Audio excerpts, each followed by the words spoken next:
कान्छीबाट जन्मेको बच्चाको जन्म दर्ता कसरी गर्ने भनी सोध्नु भएको छ। यो धेरै मान्छेको जिज्ञासा यसमै छ।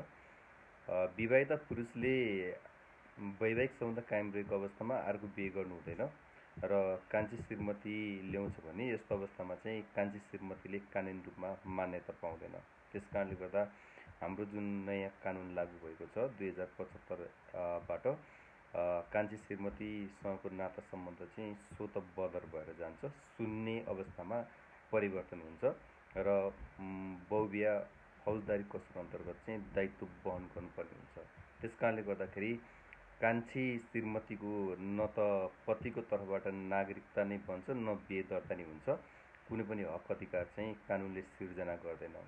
तर कान्छीबाट चाहिँ बच्चा जन्मिसकेको छ भने बच्चाको चाहिँ जन्म दर्ता गरिदिनु पर्ने हुन्छ।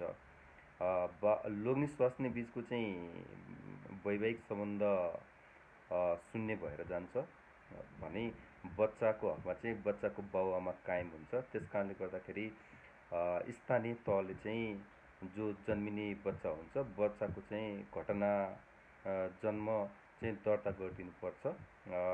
त्यो चाहिँ उसको बाल अधिकारको कुरा पनि हो। यदि कुनै स्थानीय तहले चाहिँ बच्चाको जन्म दर्ता गर्दैन भने अदालती प्रक्रियाद्वारा नाता कायममा गएर बच्चाले नाता कायम गराउन सक्छ। त्यसकारणले गर्दा स्थानीय तहका कर्मचारीहरूले सो कुरालाई बुझेर चाहिँ जन्म दर्ता गराइदिनु पर्ने हुन्छ। उसको जन्म दर्ता पाउने उसको कानुनी अधिकार हो।